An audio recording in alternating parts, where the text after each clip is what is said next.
ભવિષ્ય પુરાણની કથાને આગળ વધારી ભાગ 19 વિવત્સના લક્ષણ અને સૂર્યનારાયણનો મહિમા.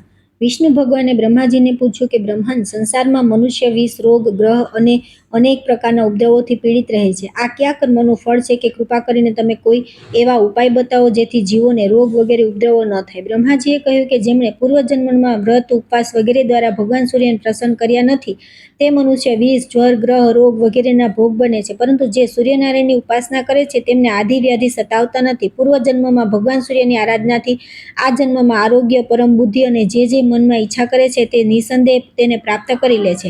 આદિ વ્યાધિઓથી પીડાતો નથી અને ન વિષ તેમજ દુષ્ટ ગ્રહોના બંધનમાં ફસાય છે તથા કૃત્યા વગેરેનો ભય તેને રહેતો નથી. સૂર્યનારાયણના ભક્તને માટે દુષ્ટ પણ અનુકૂળ થઈ જાય છે અને બધા ગ્રહો તેના પર સૌમ્ય દ્રષ્ટિ રાખે છે. જેના પર સૂર્યદેવ સંતુષ્ટ થઈ જાય છે તે દેવતાઓનો પણ પૂજ્ય થઈ જાય છે. પરંતુ ભગવાન સૂર્યનો અનુગ્રહ તે જ પુરુષ પર થાય છે જે પ્રાણી માત્રને આત્મવત જુએ છે અને ભક્તિપૂર્વક સૂર્યદેવની આરાધના કરે છે. પ્રજાઓના સ્વામી ભગવાન સૂર્ય જો પ્રસન્ન થઈ જાય તો મનુષ્ય પૂર્ણ મનોરથ થઈ જાય છે. ભગવાન વિષ્ણુએ પૂછ્યું કે હે બ્રહ્મન, જેમણે પહેલા ભગવાન સૂર્યની આરાધના કરી નથી અને રોગ વ્યાધિથી દુઃખી થઈ ગયા છે તે લોકો આ કષ્ટ વ્યાધિથી મુક્ત કઈ રીતે થાય તે કૃપા કરીને કહો. હું પણ ભક્તિપૂર્વક ભગવાન સૂર્યની આરાધના કરવા ચાહું છું. બ્રહ્માજી બોલ્યા કે હે ભગવાન, જો તમે ભગવાન સૂર્યની આરાધના કરવા ઈચ્છો છો તો તમે પહેલા વૈવત્સ સૂર્ય ભક્ત થાઓ, કેમ કે વિધિપૂર્વકની સૌરી દીક્ષા વિના તેમની ઉપાસના પૂરી થતી નથી. જ્યારે મનુષ્યોના પાપ ક્ષીણ થવા લાગે છે ત્યારે ભગવાન સૂર્ય અને બ્રાહ્મણોમાં તેમની નિષ્ઠાપૂર્વકની ભક્તિ થાય છે. આ સંસાર ચક્રમાં ભ્રમણ કરી રહેલા પ્રાણીઓના માટે ભગવાન સૂર્યને પ્રસન્ન કરવા એ જ એકમાત્ર કલ્યાણનો નિષ્કંટક માર્ગ છે. વિષ્ણુ ભગવાને પૂછ્યું કે હે બ્રહ્મન, વૈવત્સોના લક્ષણ શું છે અને તેમણે શું કરવું જોઈએ એ તમે કહો. બ્રહ્માજી બોલ્યા કે વૈવત્સ તે જ છે જે ભગવાન સૂર્યનો પરમ ભક્ત હોય તથા મન, વાણી અને કર્મથી કદી જીવ હિંસા ન કરે, બ્રાહ્મણ, દેવતા અને ભોજકને નિત્ય પ્રણામ કરે, બીજાના ધનનું હરણ ન કરે, બધા દેવતાઓ અને સંસારને ભગવાન સૂર્યનું સ્વરૂપ સમજે અને તેમનાથી પોતાને અભિન્ન સમજે. દેવતા, મનુષ્ય, પશુ, પક્ષી, કીડી, વૃક્ષ, પથ્થર, કાષ્ઠ, ભૂમિ, જળ, આકાશ તથા દિશા સર્વત્ર ભગવાન સૂર્યને વ્યાપ્ત સમજે. સાથે જ પોતાને પણ સૂર્યથી ભિન્ન ન સમજે. જે કોઈ પણ પ્રાણી સાથે દુષ્ટ ભાવ રાખતો નથી તે જ વૈવત્સ સૂર્યોપાસક છે. જે પુરુષ આસક્તિ રહિત થઈને નિષ્કામ ભાવે ભક્તિપૂર્વક ભગવાન સૂર્ય પ્રીત્યર્થે ક્રિયાઓ કરે છે તે વૈવત્સ કહેવાય છે. જેનો ન તો કોઈ શત્રુ હોય અને ન કોઈ મિત્ર હોય તથા ન તેનામાં ભેદબુદ્ધિ હોય, બધાને સમભાવે જોતો હોય એવો પુરુષ વૈવત્સ કહેવાય છે. જે ઉત્તમ ગતિને વૈવત્સ પુરુષ પ્રાપ્ત કરે છે તે યોગી અને મોટા મોટા તપસ્વીઓના માટે પણ દુર્લભ છે. જે બધી રીતે ભગવાન સૂર્યનો દ્રઢ ભક્ત છે તે ધન્ય છે. ભક્તિપૂર્વક આરાધના કરવાથી સૂર્ય ભગવાનનો અનુગ્રહ પ્રાપ્ત થાય છે. બ્રહ્માજી ફરી બોલ્યા કે હું પણ તેમના દક્ષિણ કિરણથી ઉત્પન્ન થયો છું અને તેમના વામ કિરણથી ભગવાન શિવ તથા વક્ષસ્થળથી શંખ ચક્ર ગદાધારી તમે ઉત્પન્ન થયા છો. તેમની ઈચ્છાથી તમે સૃષ્ટિનું પાલન તથા શંકર સંહાર કરે છે. એ જ પ્રમાણે રુદ્ર, ઇન્દ્ર, ચંદ્ર, વરુણ, વાયુ, અગ્નિ વગેરે બધા દેવતા સૂર્યદેવથી જ ઉત્પન્ન થાય છે અને તેમની આજ્ઞા અનુસાર પોતપોતાના કર્મોમાં પ્રવૃત્ત થઈ રહ્યા છે. તેથી હે ભગવાન, તમે પણ સૂર્ય ભગવાનની આરાધના કરો અને એથી સર્વ મનોરથ પૂર્ણ થશે. પિતામહ બ્રહ્માજી તથા ભગવાન વિષ્ણુ આ સંવાદને જે ભક્તિપૂર્વક શ્રવણ કરે છે તે મનોવાંછિત ફળ પ્રાપ્ત કરીને અંતમાં સુવર્ણના વિમાનમાં બેસીને સૂર્યલોકમાં જાય છે. ત્યાર પછી આવે છે ભગવાન સૂર્યનારાયણના સૌમ્ય રૂપની કથા, તેમની સ્તુતિ અને પરિવાર તથા દેવતાઓનું વર્ણન. રાજા શતાનીકે કહ્યું કે હે મુનિ, ભગવાન સૂર્યની કથા સાંભળતા મને તૃપ્તિ થતી નથી, તેથી તમે ફરી તેમના ગુણો અને ચરિત્રનું વર્ણન કરો. સુમંતુ મુનિ બોલ્યા કે હે રાજન, પૂર્વકાળમાં બ્રહ્માજીએ ભગવાન સૂર્યની જે પવિત્ર કથા ઋષિઓને કહી હતી તે હું તમને સંભળાવું છું. તે કથા પાપનાશક છે. એક સમયે ભગવાન સૂર્યના પ્રચંડ તેજથી સંતપ્ત થઈને ઋષિઓએ બ્રહ્માજીને પૂછ્યું કે બ્રહ્મન, આકાશમાં સ્થિત આ અગ્નિ સમાન દઝાડનાર તેજસ્વી કોણ છે? બ્રહ્માજી બોલ્યા કે હે મુનીશ્વરો, પ્રલય સમયે જ્યારે સંપૂર્ણ સ્થાવર જંગમ જગત નષ્ટ થઈ ગયું તે સમયે સર્વત્ર અંધકાર જ અંધકાર હતો. તે સમયે સર્વપ્રથમ બુદ્ધિ ઉત્પન્ન થઈ ગઈ. બુદ્ધિથી અહંકાર તથા અહંકારથી આકાશ વગેરે પંચ મહાભૂતોથી ઉત્પત્તિ થઈ અને તેમનાથી એક ઈંડું ઉત્પન્ન થયું જેમાં 7 લોક અને 7 સમુદ્ર સહિત પૃથ્વી સ્થિત છે. તે જ અંડમાં સ્વયં બ્રહ્મા તથા વિષ્ણુ અને શિવ પણ સ્થિત હતા. અંધકારથી બધા વ્યાકુળ હતા. પછી બધા પરમેશ્વરનું ધ્યાન કરવા લાગ્યા. ધ્યાન કરવાથી અંધકારનું હરણ કરનાર એક તેજપુંજ પ્રગટ થયો. તેને જોઈને બધા તેની આ પ્રમાણે પ્રાર્થના કરવા લાગ્યા. આ પ્રમાણે અમારી સ્તુતિથી પ્રસન્ન થઈને તેઓ તેજસ રૂપ કલ્યાણકારી દેવ મધુર વાણીમાં બોલ્યા કે હે દેવતાઓ, તમારે શું જોઈએ છે? ત્યારે અમે કહ્યું કે પ્રભુ, તમારા આ પ્રચંડ તપ્ત રૂપને જોવામાં અમે કોઈ પણ સમર્થ નથી, તેથી સંસારના કલ્યાણ માટે તમે સૌમ્ય રૂપ ધારણ કરો. દેવતાઓની એવી પ્રાર્થના સાંભળી તેણે એવમસ્તુ કહી સર્વને સુખકર ઉત્તમ રૂપ ધારણ કરી લીધું. સુમંતુ મુનિએ કહ્યું કે હે રાજન, સાંખ્ય યોગનો આશ્રય ગ્રહણ કરનાર યોગી વગેરે તથા મોક્ષાકાંક્ષી પુરુષ એમનું ધ્યાન કરે છે, તેમના ધ્યાનથી મોટા મોટા પાપ નષ્ટ થઈ જાય છે. અગ્નિહોત્ર, વેદપાઠ અને પ્રચુર દક્ષિણાવાળા યજ્ઞ પણ ભગવાન સૂર્યની ભક્તિથી 16મી કળા જેટલા પણ ફળપ્રદ નથી. એ તીર્થોના પણ તીર્થો, મંગળોના પણ મંગળ અને પવિત્રોને પણ પવિત્ર કરવાવાળા છે. જે એમની આરાધના કરે છે તેઓ સર્વ પાપોથી મુક્ત થઈ સૂર્યલોકને પ્રાપ્ત કરે છે. વેદાદિ શાસ્ત્રોમાં ભગવાન દિવસપતિ ઉપાસના વગેરે દ્વારા જે સુલભ થઈ જાય છે, તે જ પ્રમાણે સૂર્યદેવ સમસ્ત લોકના ઉપાસ્ય છે.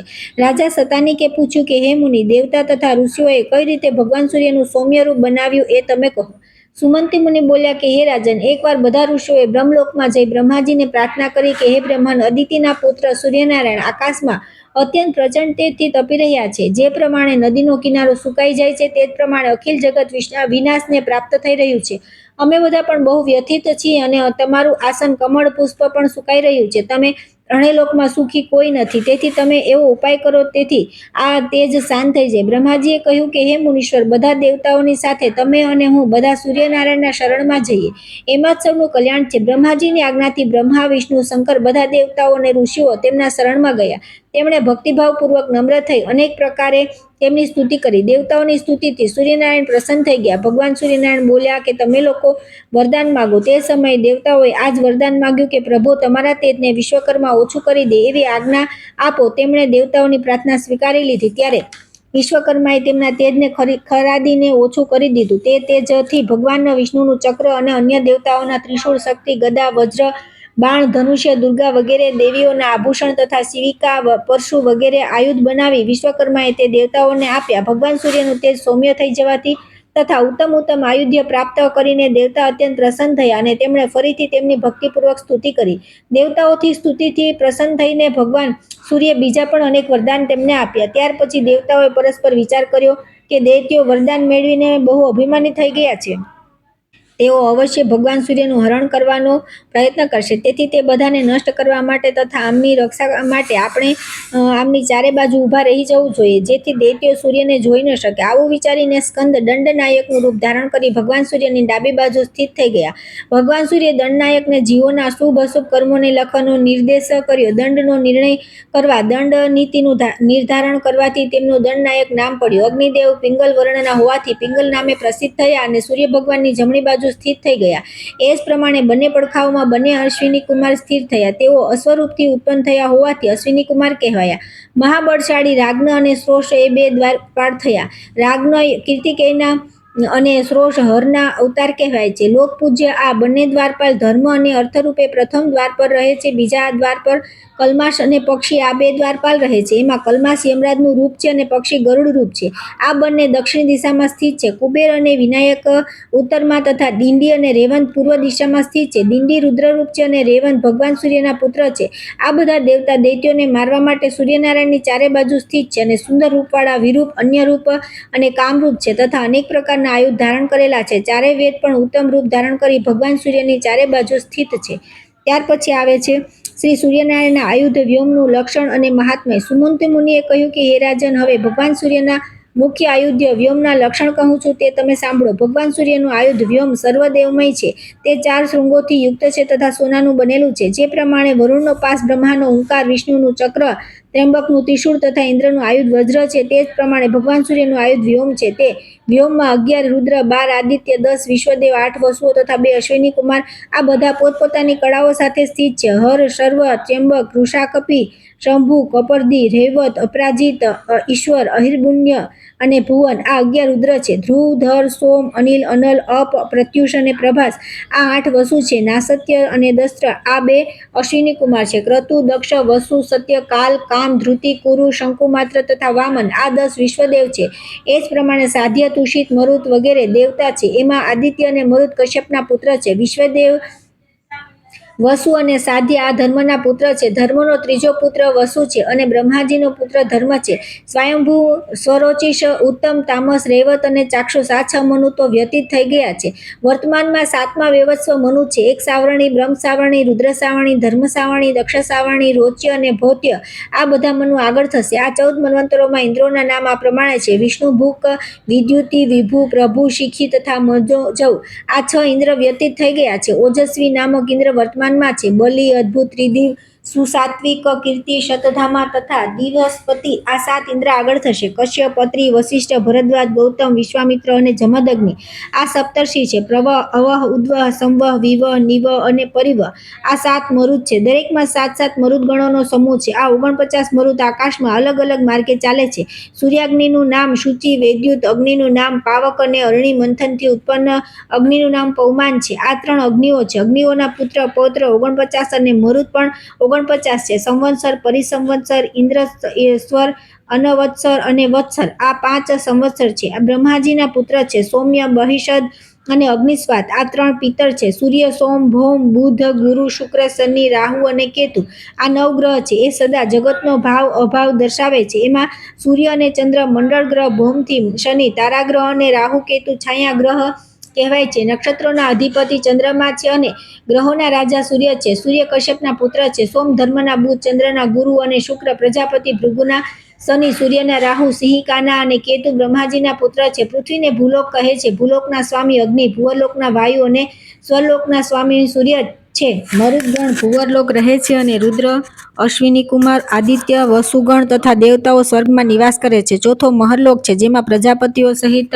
અલ્પવાસીઓ રહે છે. 5મા જનલોકમાં ભૂમિદાન કરવાવાળા તથા 6ઠા પાતાળલોકમાં સનતકુમાર તથા વૈરાજ વગેરે ઋષિ રહે છે. 7મા સત્યલોકમાં તે પુરુષ રહે છે જે જન્મ મરણથી મુક્ત થઈ ગયા છે. ઇતિહાસ પુરાણના વક્તા તથા શ્રોતા પણ તે લોક પ્રાપ્ત કરે છે.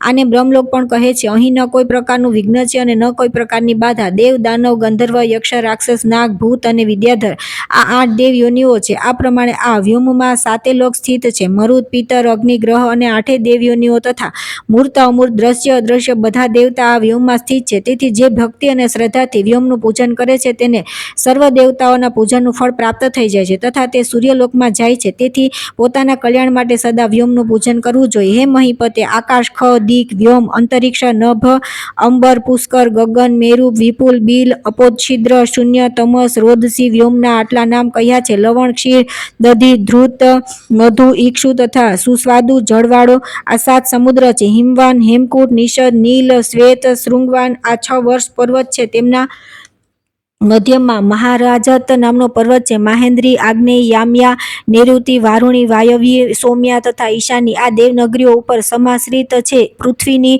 ઉપર લોકાલોક પર્વત છે. ત્યાર પછી અંડપાલ, એનાથી આગળ વધુ અગ્નિ, વાયુ, આકાશ વગેરે ભૂત કહેવાયા છે.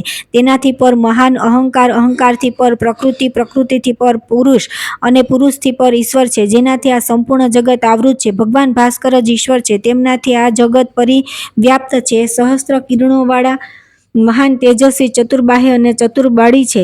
ભૂરલોક, ભુવરલોક, સ્વર્ગલોક, મહરલોક, જનલોક, તપોલોક અને સત્યલોક આ 7 લોક કહેવાયા છે.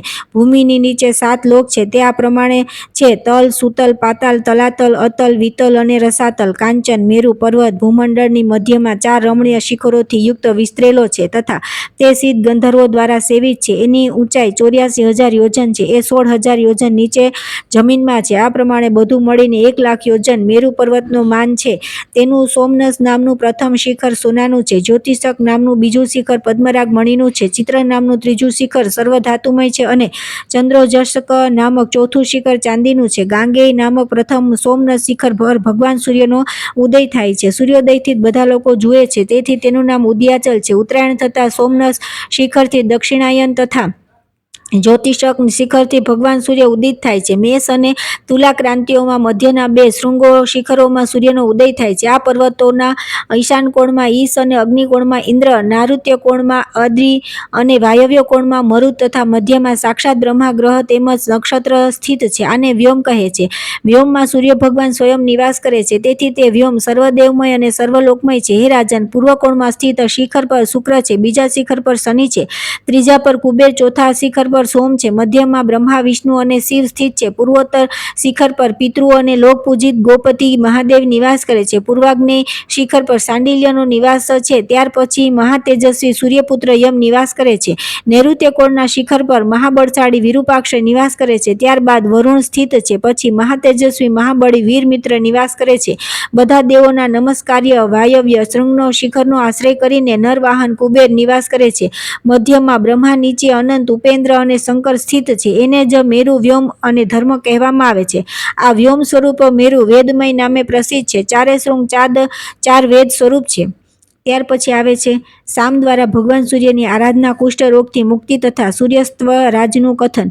રાજા સતાનિકે પૂછ્યું કે હે મુનિ, સાંબે કઈ રીતે ભગવાન સૂર્યની આરાધના કરી અને તે ભયંકર રોગથી મુક્તિ કઈ રીતે મળી? આપ કૃપા કરીને કહો. સુમંતુ મુનિએ કહ્યું કે હે રાજન, તમે બહુ સારો પ્રશ્ન પૂછ્યો છે, એનું હું વિસ્તારથી વર્ણન કરું છું. એ સાંભળવા બધા પાપો નષ્ટ થઈ જાય છે. નારદજી દ્વારા સૂર્ય ભગવાનનું મહાત્મ્ય સાંભળી સાંબે પોતાના પિતા શ્રી કૃષ્ણચંદ્ર પાસે જઈને પ્રાર્થના કરી કે હે ભગવાન, હું અત્યંત દારૂણ રોગથી ગ્રસ્ત છું.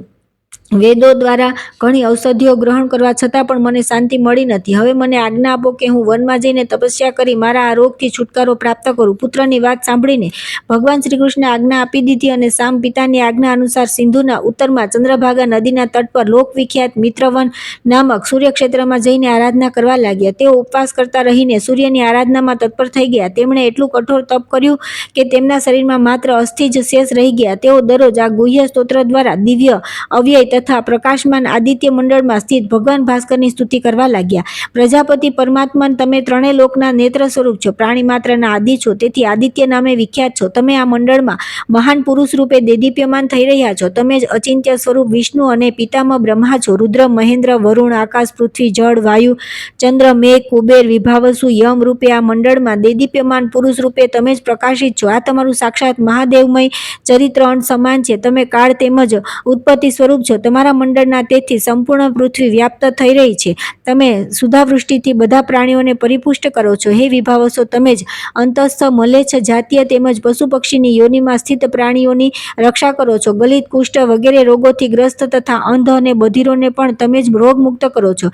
હે દેવ, તમે શરણાગતના રક્ષક છો. સંસાર ચક્ર મંડળમાં નિમગ્ન, નિર્ધન, અલ્પાયુ વ્યક્તિઓની પણ તમે સદૈવ રક્ષા કરો છો. તમે પ્રત્યક્ષ દેખાવ છો. તમે પોતાની લીલા માત્રથી સર્વનો ઉદ્ધાર કરી દો છો. આર્ત અને રોગથી પીડિત હું સ્તુતિઓ દ્વારા તમારી સ્તુતિ કરવા અસમર્થ છું. તમારી સ્તુતિ તો બ્રહ્મા, વિષ્ણુ અને મહેશ વગેરે સદા કરતા રહે છે. મહેન્દ્ર, સિદ્ધ, ગંધર્વ, અપ્સરા, ગુહ્યક વગેરે સ્તુતિઓ દ્વારા સદા તમારી આરાધના કરે છે. જ્યારે રૂક, યજુ અને સામવેદ ત્રણેય તમારામાં મંડળમાં સ્થિત છે, તો બીજી કઈ અન્ય સ્તુતિ તમારા ગુણોનો પાર પામી શકે? તમે ધ્યાનીઓના પરમ ધ્યાન અને મોક્ષાર્થીઓના મોક્ષ દ્વાર છો. અનંત તેજ રાશિથી સંપન્ન તમે નિત્ય, અચિંત્ય, અક્ષોભ્ય, અવ્યક્ત અને નિષ્કલ છો. હે જગતપતે, આ સ્તોત્રમાં જે કંઈ પણ કહ્યું છે તેના દ્વારા તમે મારી ભક્તિ તથા દુઃખદ પરિસ્થિતિ કુષ્ઠરોગની વાતને જાણી લો અને મારી વિપત્તિને દૂર કરો. સૂર્ય ભગવાને કહ્યું કે હે જાંબવતી પુત્ર, હું તમારી સ્તુતિથી પ્રસન્ન છું. હે વત્સ, તમારે મારી પાસેથી શું જોઈએ છે તે કહો. સાંબે કહ્યું કે ભગવાન, તમારા ચરણોમાં મારી દ્રઢ ભક્તિ થાઓ, એ જ વરદાન ઈચ્છું છું. સૂર્ય ભગવાને કહ્યું એવું જ થશે. હું તમારા પર બહુ સંતુષ્ટ છું. સુવ્રત, બીજું વરદાન માગો. સાંબે કહ્યું કે ભગવાન, મારા શરીરનો આ કુષ્ઠરોગ દૂર થઈ જાય. હે ગોપતે, મારું શરીર સર્વથા શુદ્ધ નિર્મળ થઈ જાય. ભગવાન સૂર્ય કહ્યું એવું જ થશે. ભગવાન સૂર્યના આ પ્રમાણે કહેતા સામના શરીરથી કુષ્ઠરોગ એ રીતે દૂર થઈ ગયો જેમ સાપના શરીર પર કાચડી. તે દિવ્ય રૂપ સંપન્ન થઈ ગયા. સામ ભગવાન સૂર્યને પ્રણામ કરી તેમની સામે ઊભા રહી ગયા. સૂર્યદેવ કહ્યું કે શામ પ્રસન્ન થઈને હું બીજું પણ વરદાન આપું છું. આજથી મારું આ સ્થાન તમારા નામે પ્રસિદ્ધ થશે. સંસારમાં તમારી અક્ષય કીર્તિ થશે. જે વ્યક્તિ તમારા નામે મારું સ્થાન બનાવશે તેને સનાતન લોકની પ્રાપ્તિ થશે. તમે આ ચંદ્રભાગા નદીના તટે મારી સ્થાપના કરો. હું તમને સ્વપ્નમાં દર્શન આપતો રહીશ. એટલું કહી સૂર્ય ભગવાન અંતર્ધ્યાન થઈ ગયા. આ સામકૃત સ્તોત્રને જે વ્યક્તિ ભક્તિપૂર્વક ત્રણેય સમય વાંચે છે અથવા 7 દિવસમાં 121 વાર પાઠ અને હવન કરે છે, તે રાજ્યની કામનાવાળાને રાજ્ય, ધનની કામનાવાળાને ધન પ્રાપ્ત થાય છે અને રોગથી પીડિત વ્યક્તિ રીતે રોગમુક્ત થઈ જાય છે, જેમ સામ કુષ્ઠ રોગથી મુક્ત થઈ ગયા. સુમંતુ મુનિ બોલ્યા કે રાજન, તપસ્યાના સમયે દુર્બળ સાંબે સૂર્યની સ્તુતિમાં તેમના સહસ્ત્ર નામો વડે કરી હતી. તેને વ્યથિત જોઈ સ્વપ્નમાં ભગવાન સૂર્ય સામને કહ્યું કે સામ, સહસ્ત્ર નામથી મારી સ્તુતિ કરવાની આવશ્યકતા નથી. હું મારા અતિ ગોપનીય, પવિત્ર અને 21 શુભ નામ કહું છું. તે નામ ગ્રહણ કરો. તેમનો પાઠ કરવાથી સહસ્ત્ર નામ જેટલું ફળ પ્રાપ્ત થશે. મારા 21 નામ આ પ્રમાણે છે: વિકર્તન, વિપત્તિઓને કાપવા તથા નષ્ટ કરનારા; વિવસ્વાન, પ્રકાશરૂપ; માર્તંડ, જેમણે ઈંડામાં ઘણા દિવસ નિવાસ કર્યો; ભાસ્કર, રવિ, લોક પ્રકાશ પ્રકાશક, શ્રીમાન, લોકચક્ષુ, ગ્रहेશ્वर, લોકસાક્ષી, ત્રિલોકેશ, કર્તા, હર્તા, તમિસ્ત્રહા, અંધકારને નષ્ટ કરનારા, તપન, તાપન, સૂચિ, પવિત્રમ, સપ્ત સ્વાહાવન, ગભસ્તી હસ્ત, કિરણો જ જેમના હાથ છે, બ્રહ્મા અને સર્વદેવ નમસ્કૃત. હે સામ, આ 21 નામ મને બહુ પ્રિય છે. આ સ્તવરાજના નામે પ્રસિદ્ધ છે. આ સ્તવરાજ શરીરને નિરોગી બનાવનાર, ધનની વૃદ્ધિ કરનાર અને યશકર છે તથા ત્રણેય લોકમાં વિખ્યાત છે. હે મહાબાહુ, આ નામે દ્વારા ઉદય અને અસ્ત બંને સંધ્યાઓ સમયે વિનિત ભાવે જે મારી સ્તુતિ કરે છે તે સર્વ પાપોથી મુક્ત થઈ જાય છે. માનસિક, વાચિક અને શારીરિક જે પણ દુષ્કૃત્ય છે તે બધા એકવાર મારી સામે આનો જપ કરવાથી વિનષ્ટ થઈ જાય છે. આજ મારા નિમિત્તે જપવા યોગ્ય તથા હવન તેમજ સંધ્યોપાસન છે. બલિ મંત્ર, અર્ધ્ય મંત્ર, ધૂપ મંત્ર વગેરે પણ આ જ છે. અન્ન પ્રદાન, સ્નાન, નમસ્કાર, પ્રદક્ષિણામાં આ મહામંત્ર પ્રતિષ્ઠિત હોઈને સર્વ પાપહર અને શુભકર છે. આમ કહીને જગતપતિ ભગવાન ભાસ્કર કૃષ્ણપુત્ર સામને ઉપદેશ આપીને ત્યાં જ અંતર્ધ્યાન થઈ ગયા. સામ પણ આ સ્તવરાજથી સપ્તશ્વાહન ભાસ્કરની સ્તુતિ કરી નિરોગ, શ્રીમાન અને તે ભયંકર શારીરિક રોગથી સર્વથા મુક્ત થઈ ગયા.